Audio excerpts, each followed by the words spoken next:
Hey, this is James Arnold Taylor, voice actor, the voice of Yabba Dabba Doo, Fred Flintstone, Johnny Test, who's 11 years old and totally awesome, Ratchet from Ratchet and Clank, Tidus from Final Fantasy X.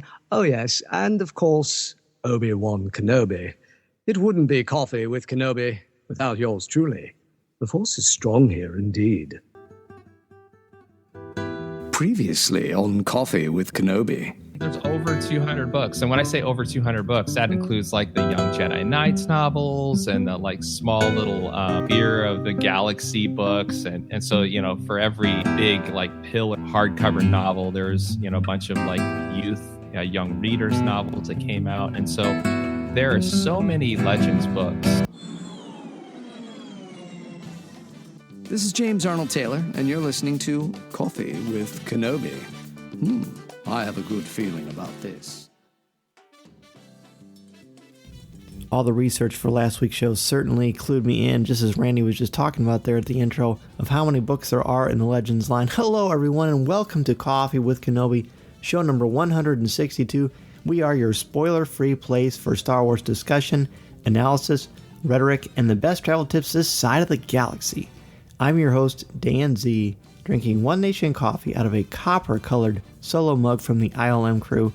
It features sabacc dice on the back and is a great-looking mug. Coffee with Kenobi is brought to you by MEI and Mouse Fan Travel. For all of your travel needs to the Disney theme parks and the cruise lines, as well as anywhere you want to go on vacation, be sure to go to www.mousefantravel.com, the official travel agency of Coffee with Kenobi. On CWK, I invite you to join me as we think about the mythology of Star Wars in a whole new way and maybe laugh a little bit in the process. You are here with your Star Wars family as we go to our favorite coffee shop and talk Star Wars.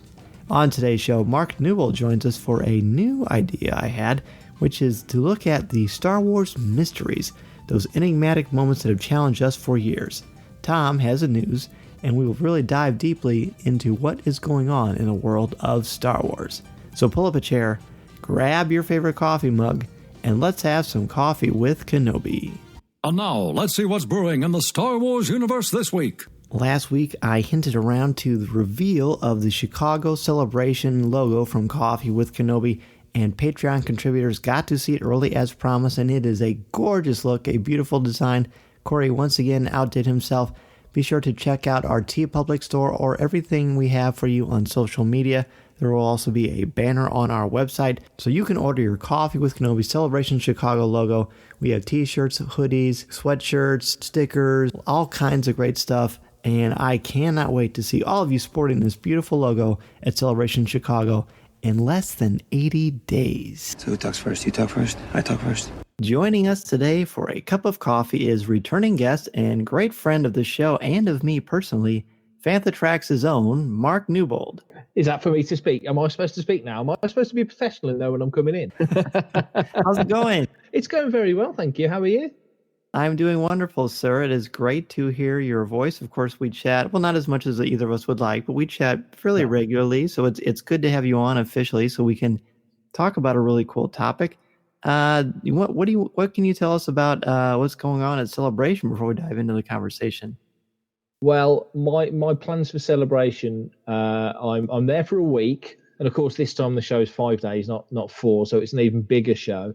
So ideally I'd like to come over for 2 weeks, but that's just not feasible, sadly. So yeah, lots of parties, lots of catching up with folks like your good self, and it's near as we're ever going to get to it. Literally, are you actually from Chicago? You're just outside Chicago, aren't you?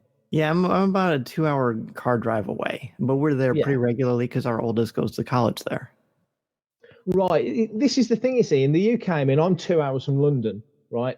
But I'm north of Birmingham, and Birmingham's my big city. So for me, the nearest big city is Birmingham. But in the UK, of course, everything's so much more squished in that you're only ever half an hour from a inverted commas big city anyway. So, but of course, you saying you're 2 hours from Chicago, to me, it's like I'm 2 hours from pretty much everywhere in the UK. So there's lots going on. I'm involved with the podcast stage again, as I was in London, which is very cool. So I'm looking forward to that. So it's going to be interesting. There's some new pods that I'm not familiar with. So I'm doing a bit of research on that, so I know what's going on. And there's some old friends on there as well, and it's going to be fun. So I'm looking forward to it. I always like Celebration. I think we all do. It's our Super Bowl, isn't it? It really is. It's our Super Bowl for sure. And you, of course, Fantha Tracks has been on the scene for what, 2 years now? 2.5? Where are we now? 15 months. Why does it feel Unbelievably, like only 2 years? 15 months. I know it feels Wow. it feels a lot longer sometimes, but then in other elements it feels like way less. But yeah, it is. It's October 31st, 2017. So we're into our third year technically, if you think about it. Yeah, I was going to say, it just feels like you're just such a mainstay in fandom, and things are going well. You've got a great team, and awesome to follow you guys on social media. You've got a lot going on. It's fun. That's the main thing, and not that we never had fun, when we were doing previous sites. But this crowd particularly is. I think we're all a little bit older now, and there's a lot going on with Star Wars, and we're well aware we can't cover everything because there's just too much going on. And there always has been. There's always been the role play stuff. You go back 20 years, and West End had got so much going on. You could have done a website just about West End game stuff, and you could have probably done a website just about what was going on the PlayStation 1. There's always been loads of Star Wars stuff, but now it's insanely busy. So we just try and have fun. We go to a lot of events. So this year already, we've got loads of stuff lined up. Star Wars Fan Fun Day, London Film and Comic Con, obviously Chicago. Next week, me and Martin Keeler are going up to Scotland for Capital Sci-Fi, which is a big event up in Scotland. We've got Star Wars Fan Fun Day in Burnley, as I've just mentioned. So there's loads going on, and we may or may not do New York Comic Con again. I don't think we've decided yet, but we're already looking at stuff next year. But it's all about having a good time and making some memories. That's what it's all about. And the fact that the site's going well and the social media is building, not crazy building, but building nice and steady, which is probably better. And the YouTube's coming out good, and that's fun. So yeah, we're having a good time with it. It's very enjoyable. Well, you mentioned Martin. Over the years, I've had the good fortune, of course, getting to know you fairly well, but some of the other team on Fantha Tracks, you've got some characters there that are quite fun to chat with, that's for sure. Yeah, characters. Yeah, I think we could fill our own cantina if we got us all in the right place at the right time. I'm glad you said it instead of me. I think they all know what I think. It is. It's a good crowd, and everyone's very much about having a good time, but everybody speaks their mind, which is good. And it's always the way, with any group of people. There's not much of an age range. We're all within about 10 years of each other, from I'd say mid-30s to mid-40s. Some a little bit older and some a little bit younger, but pretty much the chunk of it is in there. And so we've all either been married or got kids or been around the horn a bit. So it's while Star Wars can very easily and has been in the past for me, but thankfully not completely at the moment, can be all consuming. We know when to knuckle down and get the inverted commas work done, but also when to just hit the bar and have a drink and have a chat. So yeah, but there's definitely a good mix of characters, like you say, and just mentioning Martin. Martin's our one of our newer members of the team. Obviously, as you know, Brian and Matt and myself came from Jedi News, as did a handful of others. And Dave Tree is part of the team. We've known Dave forever and a day. So yeah, it's a good bunch. It's good fun. I'm quite proud of what we're doing at the moment. Well, one of my favorite memories is when you and I and the gang, what was it? I think it was 2 years ago, toured Lucasfilm together. Or was it 3 years ago? Oh wow, Was it 3 years ago? 2 or 3, wasn't it? Yeah, I never went to. I didn't do Rancho last year, so I think it might have been. Yeah, it would have been the year before. Was it the Rogue One year? Was it Rogue One when we stood in front of the big Rogue One picture? Yeah. Yes, that was a lot of fun. That was a heck of a day. It really was. And then I met Martin last year at the gala. Yeah, he knows his stuff. He's really knowledgeable about Star Wars. He's been involved with organising things before. So Celebration London in 2016, there was an event before, just before Celebration at the O2 actually. Funny enough, which is where I'm going tomorrow night. For a different event, but at the place called the Brooklyn Bowl, which is sadly closed now. But he put on an event called Cantina with Ash, who played the Phantom Menace rap party, and Darth Elvis and the Imperials. Darth Elvis is a member of Fantha Tracks as well, and Blues Harvest, and their drummer Andy, he's a member of Fantha Tracks as well. So we're kind of connected with everybody now.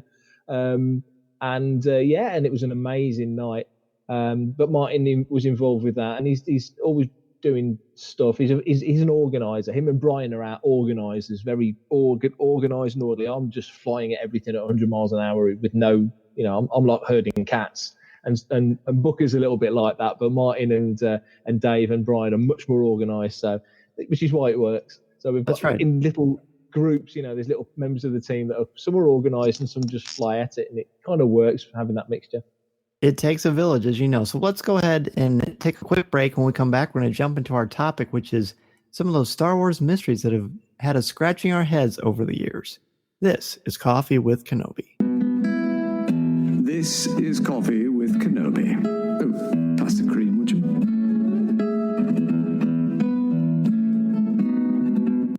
It is certainly a big week for our CWK Patreon contributors, but I want to give a special shout out to our friends from Patreon, Dennis Keithley, Rebecca Raven, Terry Lee, Chris Kavarka, Angela Sauce, Wayne Booker, Aaron Harris, Melinda Wolf, Ben Elkington, Jim Capron, Yancey Evans, Mediocre Jedi, Connie Shee, BJ Smith, Caroline Maselli, Christian Dale, Nick Deco, LJ Sauter, Chris Metz, Jason Hall, Tim Bungeroth, Mark Suter, Mike Audette, Eric Struthers, Daz Davies, Jared Cantor, Brian McKinney, Thea Selby, and Jeff Ellis. Yes, as you can probably notice from week to week, our CWK Patreon family grows and grows all the time. We are so thankful and so appreciative of each and every one of you.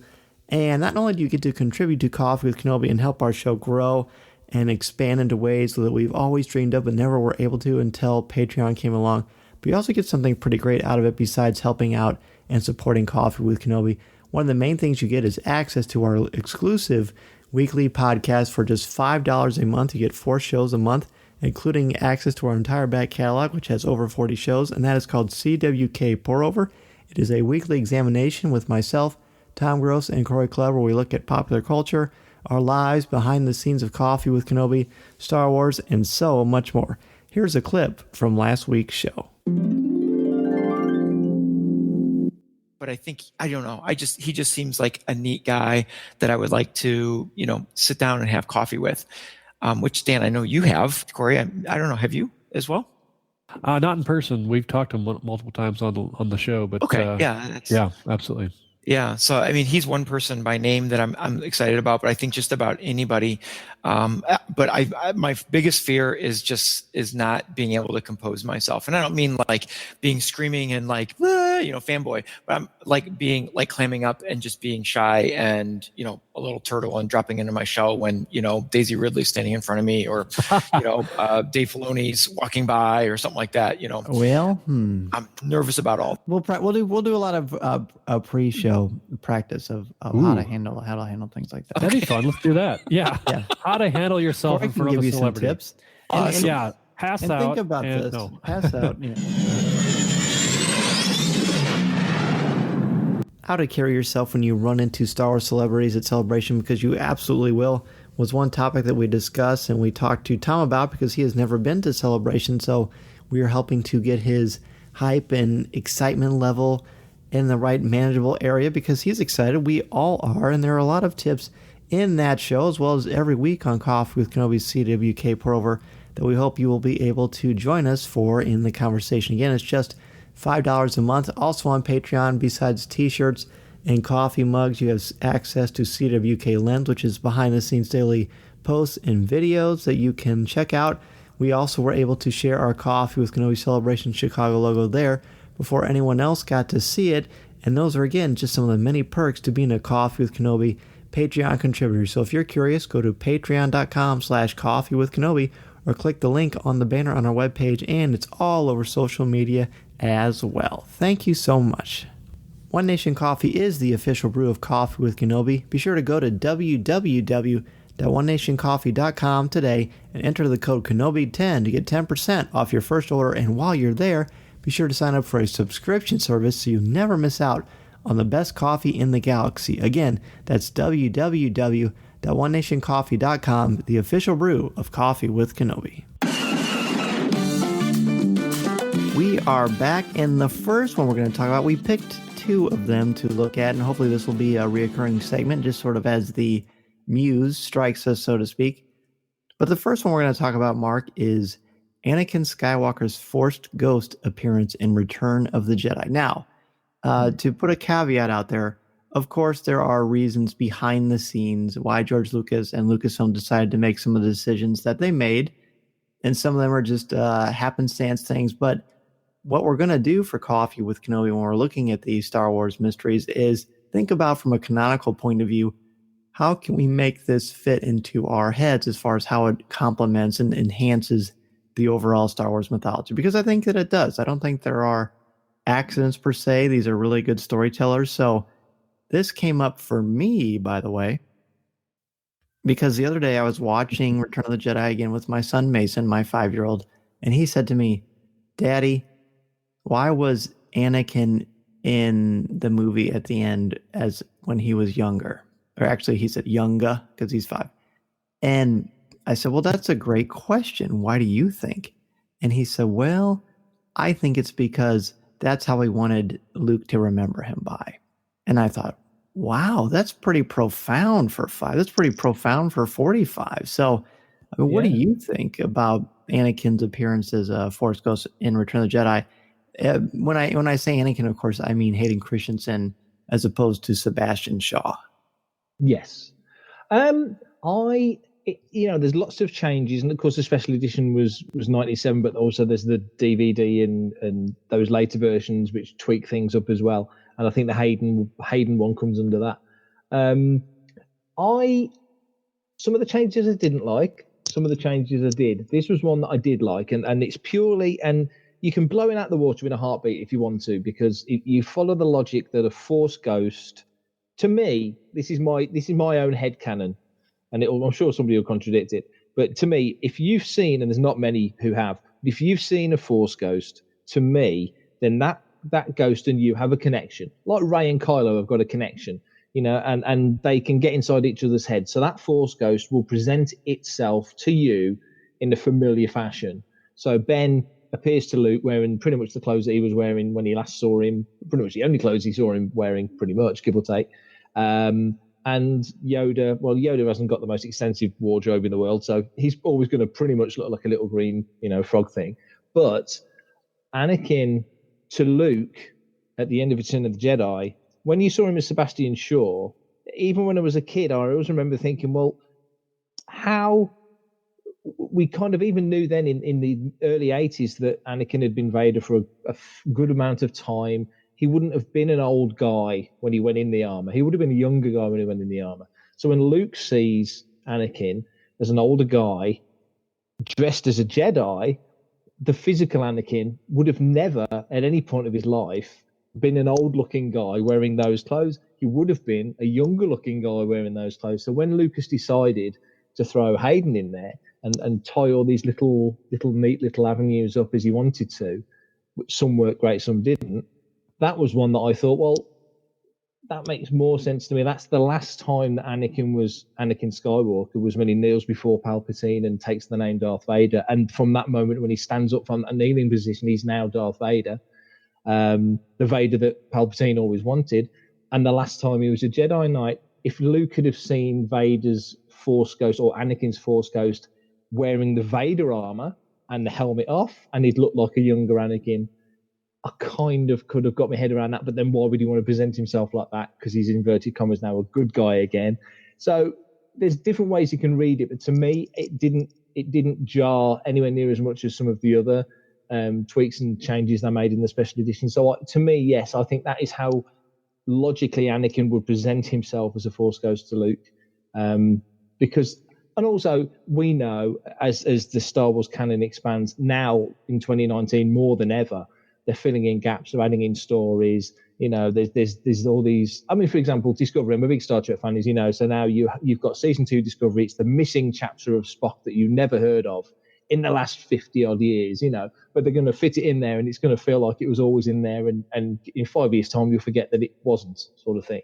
And I think Lucas was kind of thinking the same thing. At some juncture, Luke would have kind of known what Anakin Skywalker looked like as a young man, and these things would have been found out and learned, and maybe it would have been in a comic or in a novel or somewhere or other. But in a long-winded way, as I always do, that made sense to me. I think that was justifiable as a change. Right. Yeah. The pros and cons of the special editions aside, from a storytelling perspective, what you said makes a lot of sense to me, and it very much ties into what Mason said to me. And as you said this as well, Anakin, when he was the good Jedi, the one that we knew would ultimately bring balance to the Force, that was in his wheelhouse of where he was as a person. That was before he became Darth Vader. That was when he was at his peak as a Jedi, but that is when he was where he was meant to be before he took a very, very sharp left into 25 plus years of big bad as Darth Vader, the Dark Lord of the Sith. But it makes sense that he wouldn't appear as an older Anakin because he's older. He's aged prematurely because of the dark side of the Force, because of the horrible scarring and damage done to his body from his encounter on Mustafar. And it's not like they had a ton of Bactine or ointment that they put on his body before they encased him in that black armor. So he wasn't himself. Now, in the original cut, he, of course, was the actor Sebastian Shaw as he appeared. And that would have made sense for Luke to see him that way as an older, wiser father figure. But I think perhaps for Luke to see Anakin as a young man, very much in his prime, this was the Anakin that he always pictured when he was growing up on Tatooine, when he basically fantasized about what it must have been like to have his father.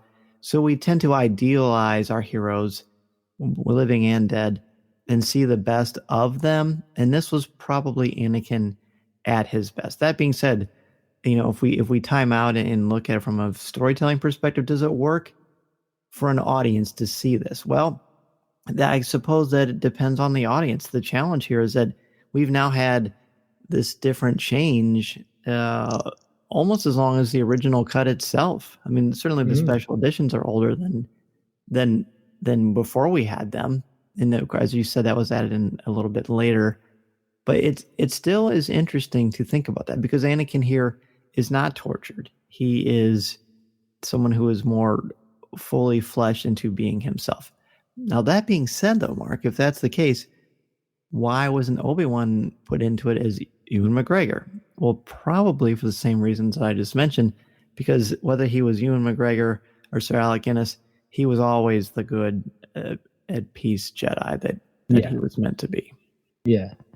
It's a good point you make, actually, about the way Anakin viewed, or rather the way Luke views him, because, as you say, when Luke always had that image in his mind, he's thinking of a young man like him. He's been spun a story by Owen as well, as much as Ben, in the short time that he knew Ben. So to him, like you say, that's his dad, the navigator on the Spice Rider. That's who he's imagining in his head. And the reality, I mean, it brings a tear to his eyes, doesn't it? The reality when the helmet comes off of what Vader has become. It's quite sobering. But yeah, and also there's a practical sense of, I'm sure at some juncture, I don't know, but I'm sure in my head, I'm thinking Lucas probably thought, well, maybe we do want to show him as a young. This is 1982 when they're filming it. We want to show him as a young guy, but we've just unmasked him and shown him as this elderly guy, and now we can't go and do a Force Ghost scene with another actor who's young playing Anakin as well. People will get confused. We know how confused Star Wars fans get when Rogue One came out and everybody said, "Oh, there's another Death Star." No, that's the actual Death Star. Oh, where's Rey? It's so easy to confuse Star Wars fans. Yeah, I realize. So I'm sure Lucas thought, no, just keep it simple, and let's just lay it down and play it out as it does. And George was always, I'll fix it later. Well, he didn't he? Like 20 years later, but he fixed it, so he seemed happy. Well, of course, and it also provides some incredible connective tissue between the prequels and the original trilogy, because now you've got an actor that's in both in his prime. So, for when I show this to my students and they see Hayden Christensen at the end, nobody bats an eye. I think they're probably like, who is this guy? Because for us, Mark, we know Sebastian Shaw because that's what our Vader was for a very, very long time. But for many others, they would say, well, that guy was in there for 5 seconds. Why does that mean anything to anyone? So it's for us as an audience as much as anything. But again, storytelling wise, I think there are some reasons there. And to circle back to the intro, that, as my son said, maybe the future host of Coffee with Kenobi someday, he said that's how he wants his son to remember him. And I think that's lovely. Yeah, it's a very clever kid you got there. He's absolutely hit it on the head, I think. Totally. Well, thank you. I'm a bit biased, but I appreciate that very much. So let's go ahead and take a break. The next one we're going to talk about for a Star Wars mystery that's out there. And by the way, we're not saying we've solved these mysteries. We're just exploring them. Part of the fun of Star Wars, and certainly doing a Star Wars podcast, is the rhetoric and the discussion between friends in a positive manner, which is exactly why I had Mark Newbold on, of course. So let's go ahead and take a break. When we come back, Han shot first. Have you heard this? Well, we're going to find out a little bit more. This is Coffee with Kenobi. Greetings. This is Obi-Wan Kenobi, and you're listening to Coffee with Kenobi.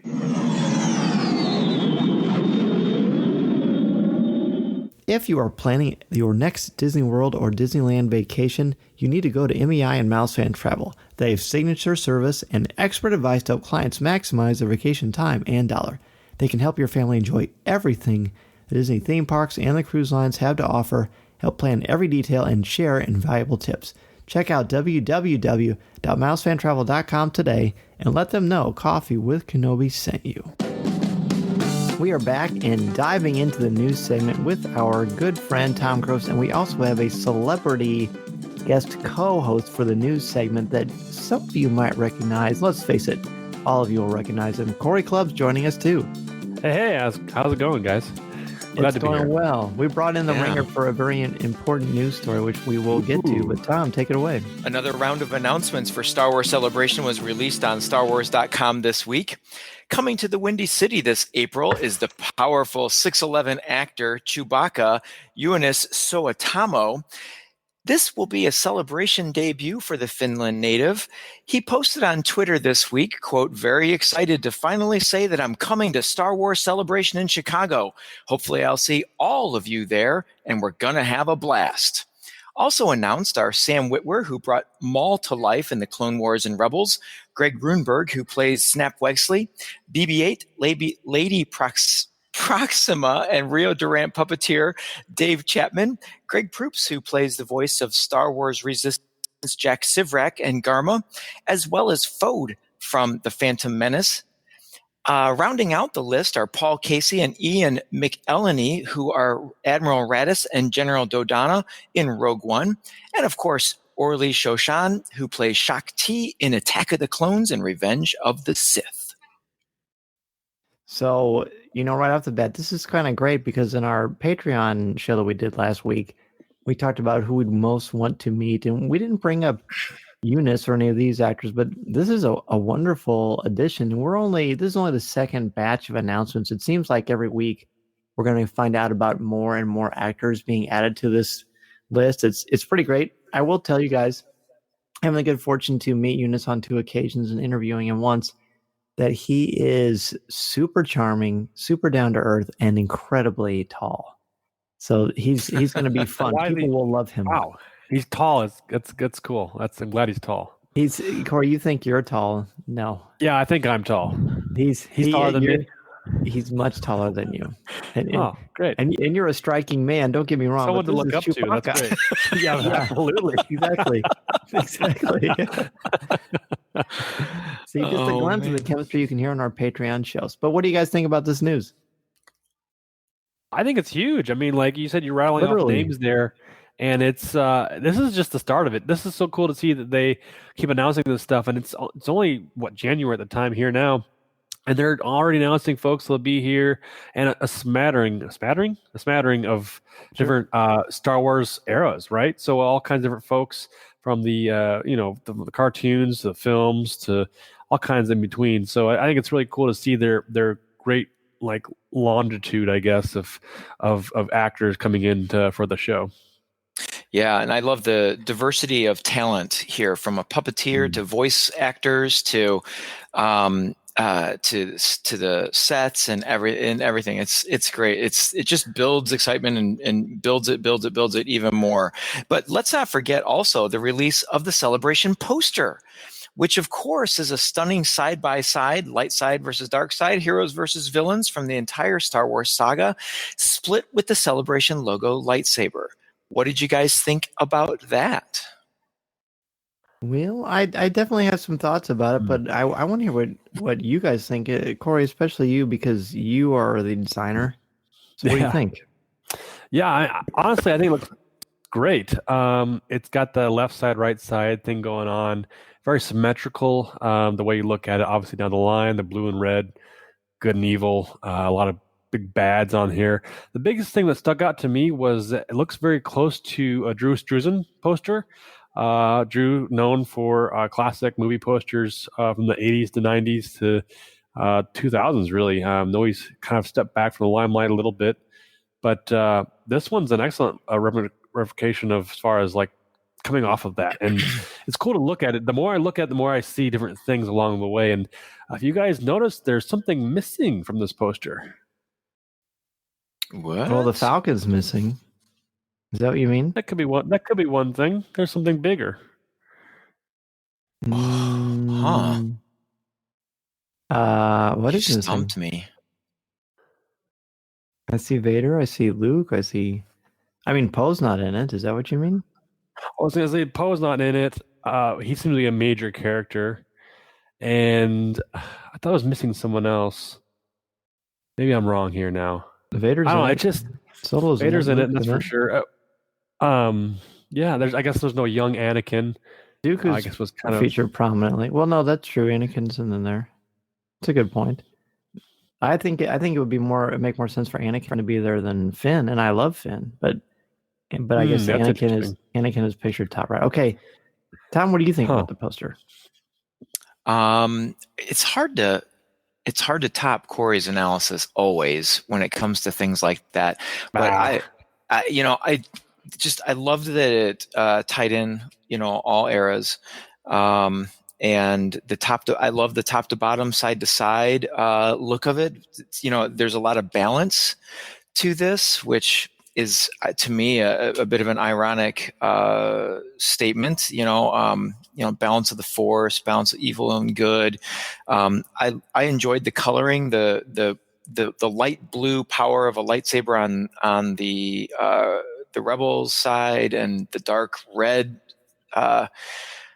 shadowing, I guess that is, of the Sith lightsaber on the other side. I don't know. I really like it, but I'm not an aficionado of art, but so I just sit back and I look at it and I'm like, it's got everyone I want on it.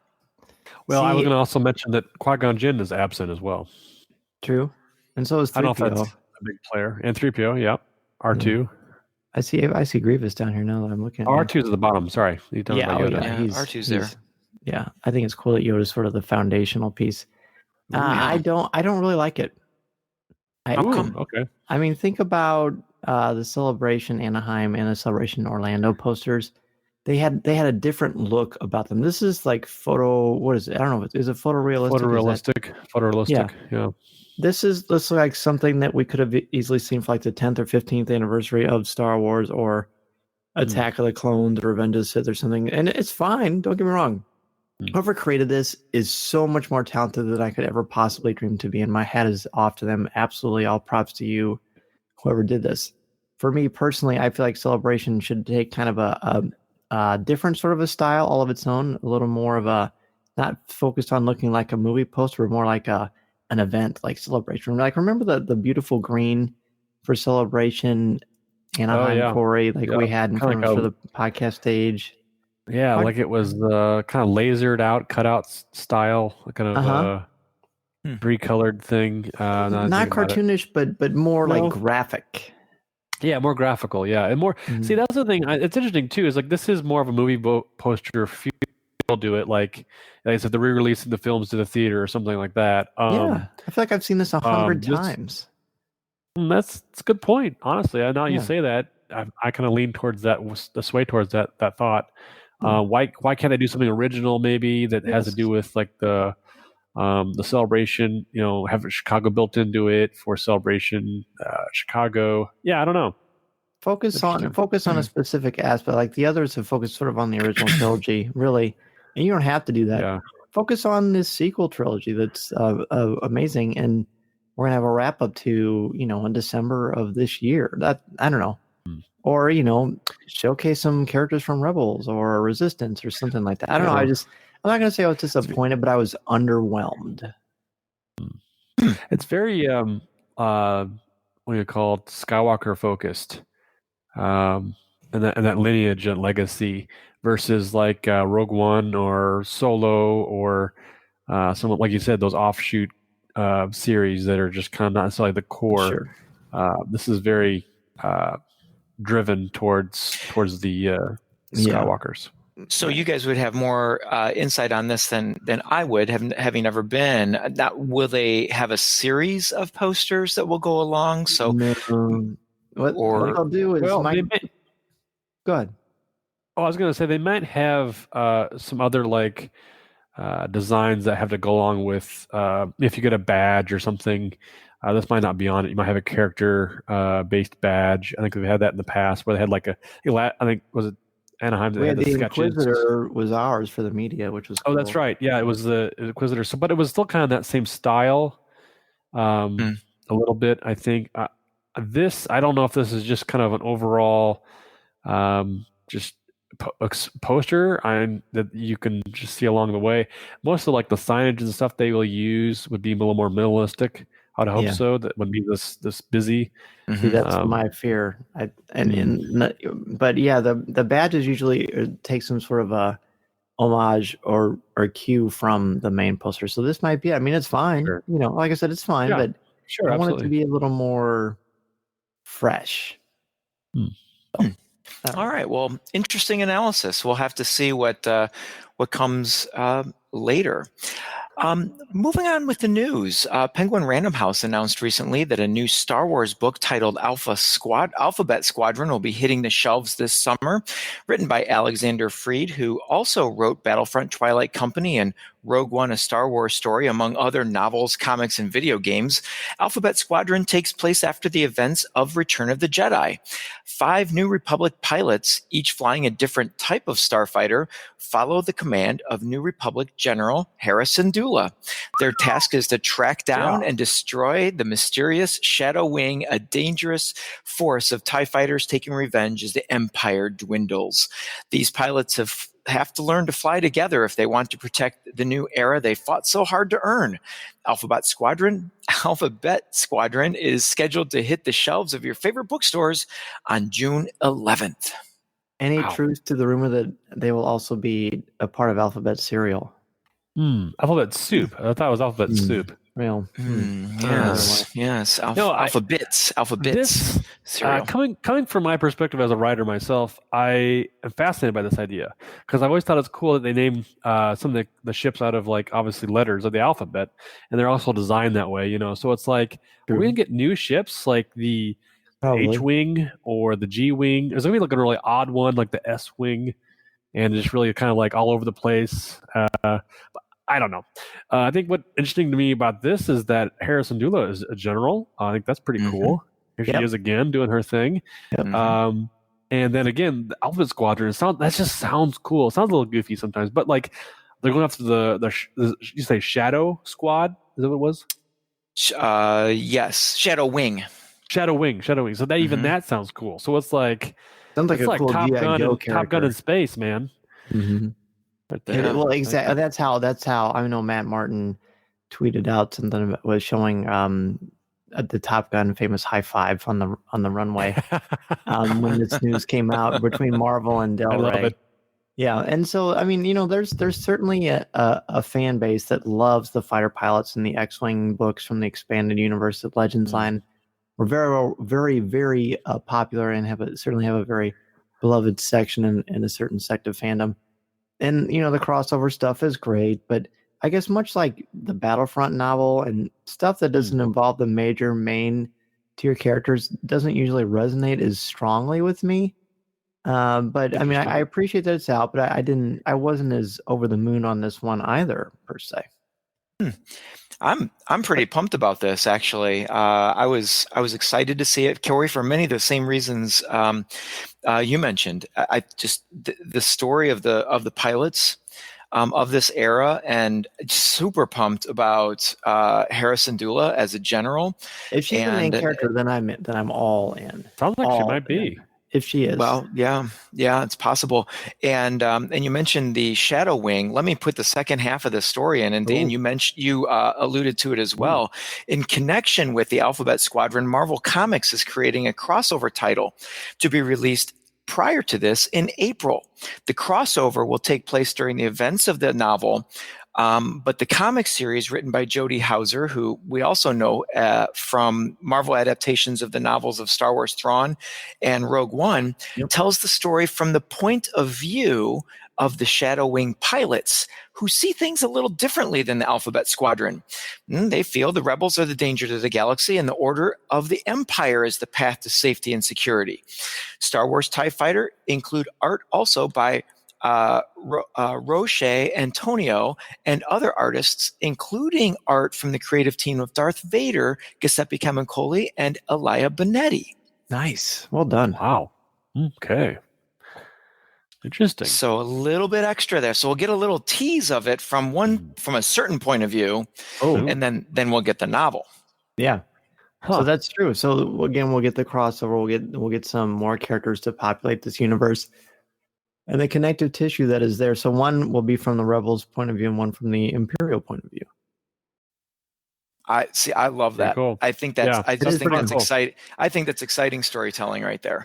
Oh, I did too. I mean, but we've already had elite TIE fighter pilots and elite X-Wing pilots, and I don't know. I don't know. As I said last week, I'm at a place where I need a little bit more adrenaline in my Star Wars universe, and this isn't necessarily the thing that's going to do it for me, but that's not a bad thing. I do applaud this concept, and I think it could be, if done well, could be really fascinating. So I'm going to operate on the wait and see approach. Can I slip one more thing in there before we wrap this up? Yeah. Consider the audiobook, Dan. I've been in your seat before where I've kind of been like, I don't know, this sounds very good. Maybe I'll read it, maybe I won't. And because it's hard to choose which ones to read Star Wars novels, because you don't know if it's canon or if it's not canon, whatever. But if you have ever listened to an audiobook, Star Wars, or Lucasfilm and Disney now have done an excellent job of doing the audiobooks and having almost a movie in your mind. So I would suggest possibly going that way and trying to take this title on. So it's probably what I'll do. I mean, they Penguin Random House Audio sent them to me. I'm done with the Pirates Price one that Jim Cummings read, where he reads the entire thing in the voice of Hondo Ohnaka.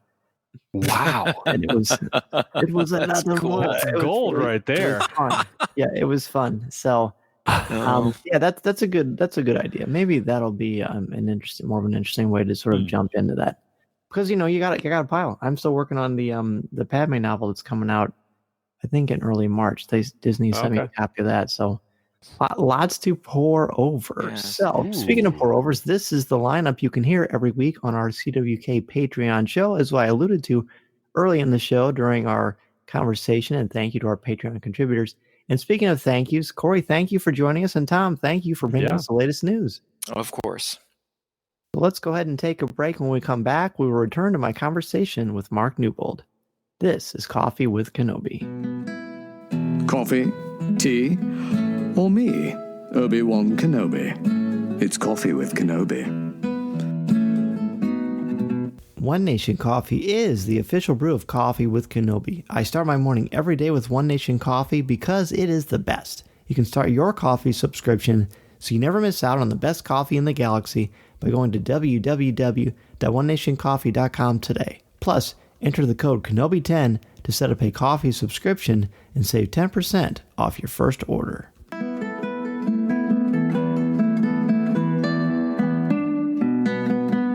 We are back in this topic for Star Wars Mysteries, those enigmatic moments that have challenged us for years.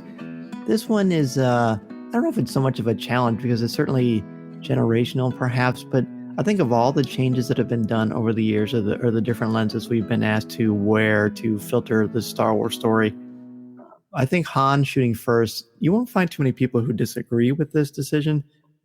But Mark, you've got some great theories and ideas behind this that I'm not quite aware of yet. So I'm looking forward to you explaining to us why this is in fact such an important thing that Han did indeed shoot first.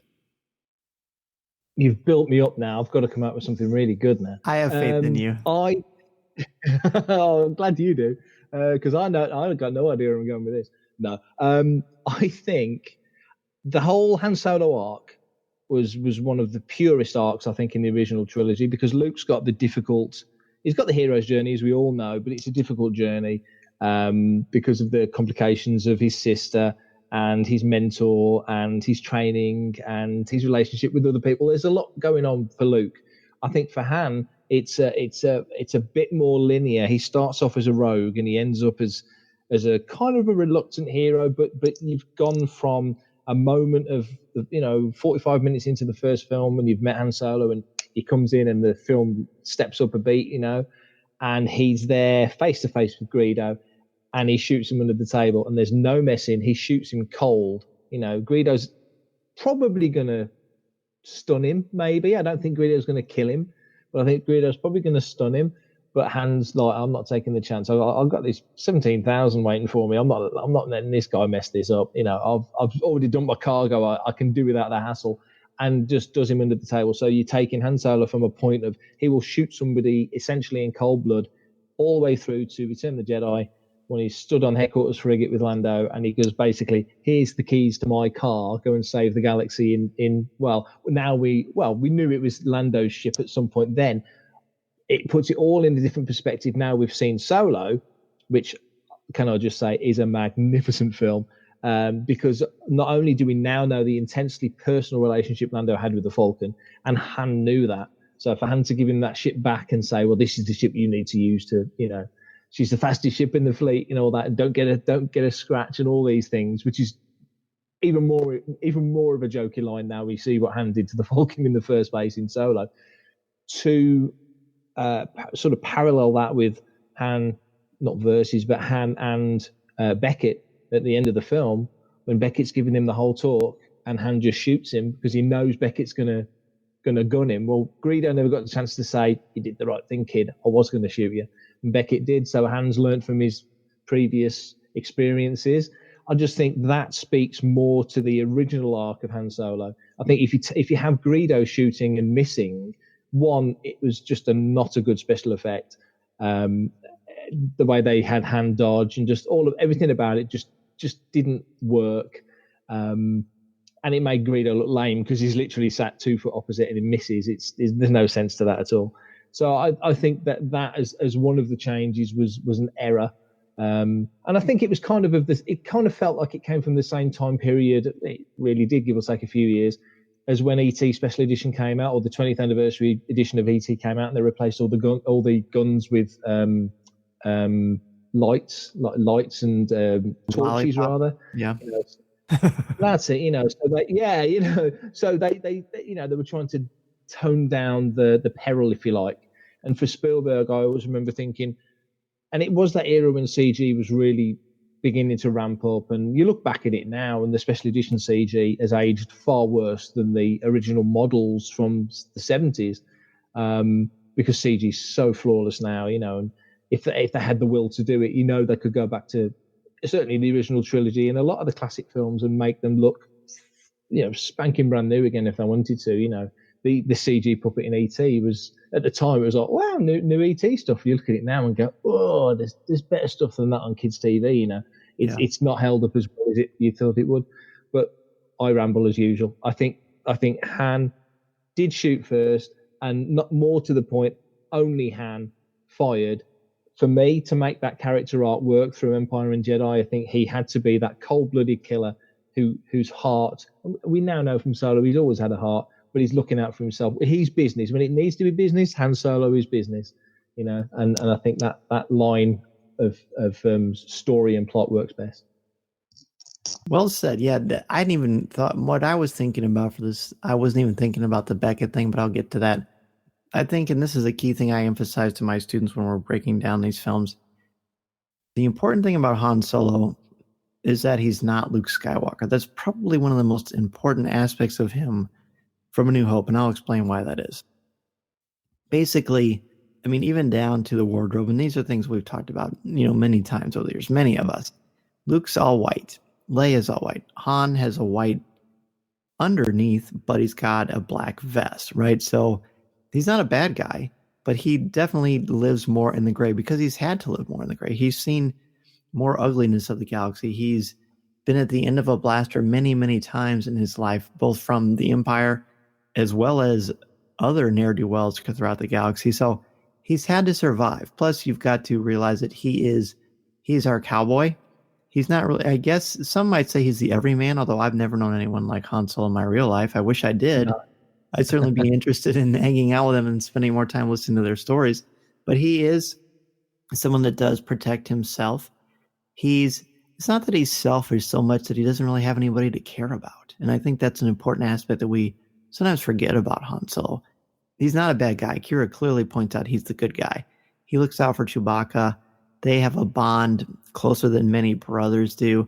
And when it comes down to it, yes, the Falcon being dangled over his head is something that they would take. Certainly is not something that he looks at lightly. But it's also something whereas he knows he's got to be careful in this, dog-eat-dog world. If I don't blast this guy, he's going to take care of me. And I don't think that Greedo had set the stun because it wasn't a blue light. It was just that it was that same red blast as before. And then he knows Greedo enough to know, and he knows what these bounty hunters are like, that if he doesn't take care of business right away, he's going to be over. So they're not going to tie because Han is always one step ahead. I mean, that's not really true, is it? He's not one step ahead when it comes to getting the hyperdrive fixed on the Millennium Falcon, but he's one step ahead as far as when it comes to flat out survival. He doesn't make any missteps when it comes to that. The only time he does, and it's not even a mistake, is through pure love when he goes to show his son, hey, I am defenseless. I'm at your mercy. I love you. And that's a key thing. So this has to happen. He has to initiate this blast and survive, because if he does it at the same time or shortly after as a reaction, then he's a reactionary guy. He's not when it comes to survival. Yeah, he flies by the seat of his pants. Yeah, he's a bit reckless. Yeah, he's certainly a cowboy.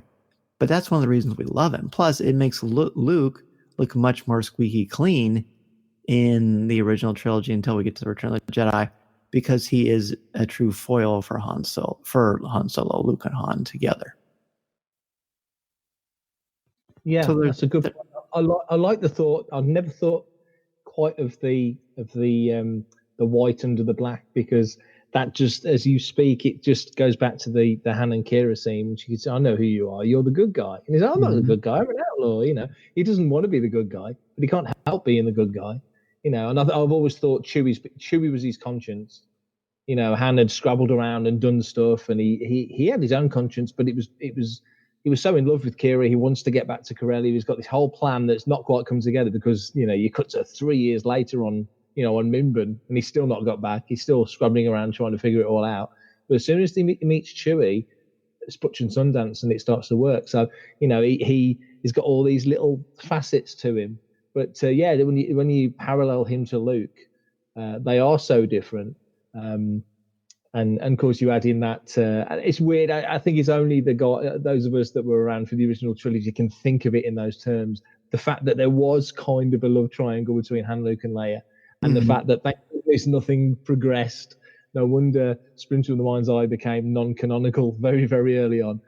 Because that was a big part of that original trilogy mindset, and I'd love to be able to go back to those days without knowing all the stuff that was ahead. I'd love for you and me to be having this conversation in 1982. Oh, wouldn't that be the best?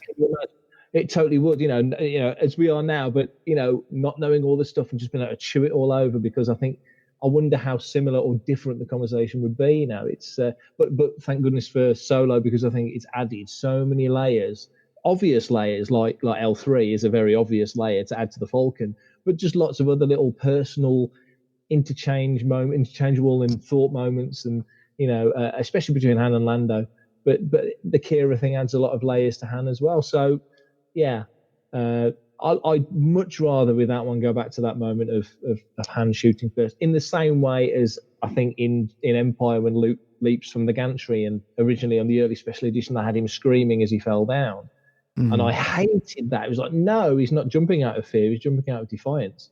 That's right. Why would he scream if he's jumping out of defiance? He's basically giving Vader the middle finger and going, no way, man, I'm off. I'd rather die. And he jumps, so why would he scream? So plus, he's a pilot, so the G-forces wouldn't even bother him. Well, there is that, yeah.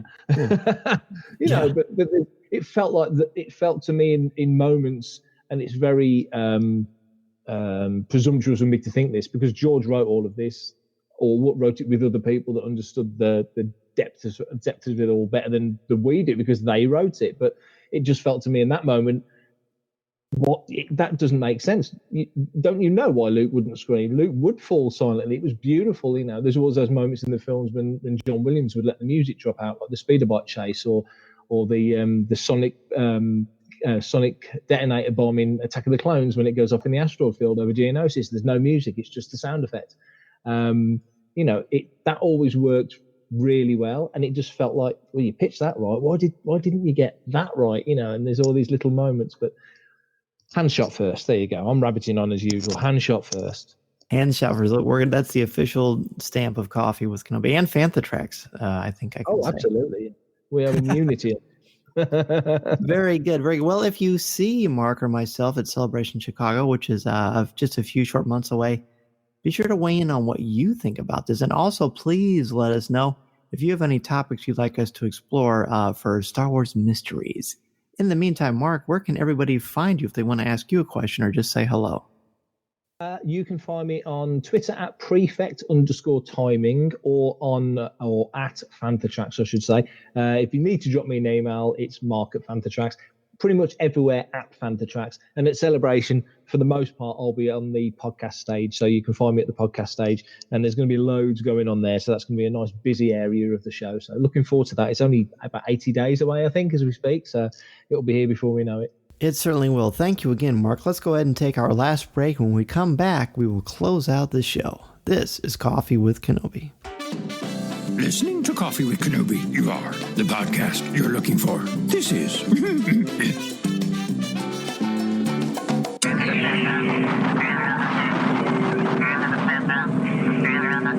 Before we get to email, I want to thank our CWK sponsors, One Nation Coffee and Mouse Fan Travel. Be sure to support them the way they support our podcast, and remember to listen to new and archive shows of Coffee with Kenobi wherever you listen to podcasts, including Apple Podcasts, Podcast Addict, Stitcher, Spreaker, Overcast, Blog Talk Radio, Player FM, or our website, www.coffeewithkenobi.com, or wherever you enjoy listening to your favorite shows.